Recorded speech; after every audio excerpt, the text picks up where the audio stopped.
അത്യന്താപേക്ഷിതമാണ്. കാരണം കരിമീൻ എന്ന് പറഞ്ഞാൽ മുട്ടയിട്ട് കുഞ്ഞുങ്ങൾ കഴിക്കുന്ന 7 ദിവസം എടുക്കും. ഈ ചെടിയിൽ പോയി കുഴികുത്തി അത് മുട്ടയിട്ട് കഴിഞ്ഞാൽ അച്ഛൻ കരിമീനും അമ്മ കരിമീനും ആ മുട്ടയ്ക്ക് കാവൽ നൽകും. ഏതെങ്കിലും ഒരു മീൻ വന്ന് മുട്ട നശിപ്പിക്കാൻ ശ്രമിച്ചാൽ ഒരാൾ അവിടെ ഇരുന്നുകൊണ്ട് മറ്റേയാളായിട്ട് കൊത്തി ഓടിയും. ആ സമയത്ത് മനുഷ്യർക്ക് ഇതിനെ പിടിക്കാൻ എളുപ്പമാണ്. പക്ഷേ ഇതിൻ്റെ അടിയിൽ പോയി മുട്ടയിട്ട് കഴിഞ്ഞാൽ അത് കുഞ്ഞുങ്ങളെ വിരിയിച്ചത് വെളിയിൽ വരും. ഇത് കേരളത്തിൽ 3 സ്ഥലത്താണ് പ്രധാനമായിട്ട് കണ്ടുവരുന്നത്. കൊല്ലം ജില്ലയിലും കണ്ണൂരും കോഴിക്കോടുമാണ് പ്രധാനമായിട്ട് ഈ നമ്പർ 1 കണ്ടൽ. ഇതിന്റെ ഒരു പ്രചാരകൻ നമ്മുടെ കേരളത്തിലുണ്ടായിരുന്നു. ആരാന്നറിയാം? ഭൂമിയുടെ ശ്വാസകോശം എന്ന് അറിയപ്പെടുന്ന കണ്ണൂർകാരനാണ്. ഇതിന്റെ പ്രചാരകൻ കേരളത്തിലുണ്ടായിരുന്നു. കണ്ണൂരുകാരനായിരുന്നു അദ്ദേഹം. ആരാന്നറിയാം?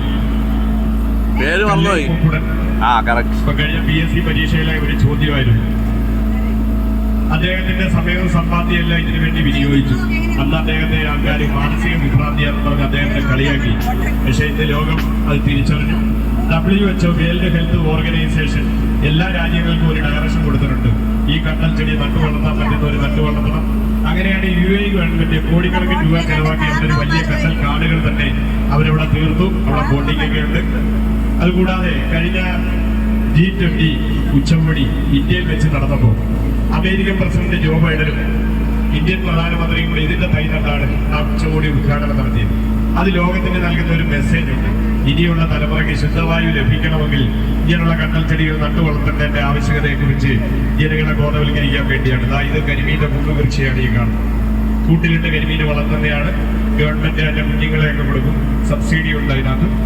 പിന്നെ ഇപ്പൊ നമ്മളെ ഇറങ്ങി നിൽക്കുന്ന സ്ഥലത്ത് ഈ കണ്ടൽ ചെടിയെ കുറിച്ച് കൂടുതൽ മനസ്സിലാക്കാൻ വേണ്ടിയാണ് ഒരു 10 മിനിറ്റ് സമയം നമുക്കവിടെ ചെലവഴിക്കാം. ഇറങ്ങി ആ കണ്ടലിന്റെ പേരും അതിന്റെ ഘടനയും ഒക്കെ ഒന്ന് മനസ്സിലാക്കാൻ വേണ്ടിയാണ്.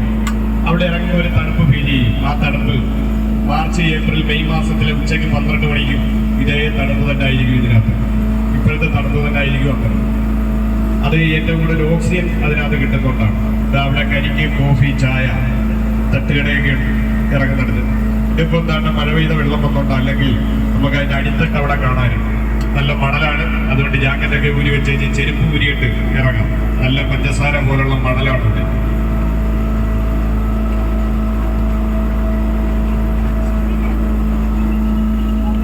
ഇതാണ് കേട്ടാ, ഈ സാധനമാണ് പലയിടത്തും ഇവരുടെ മൺറോത്തിൽ നിന്ന് പറഞ്ഞ് കാണിക്കുന്ന പരസ്യം.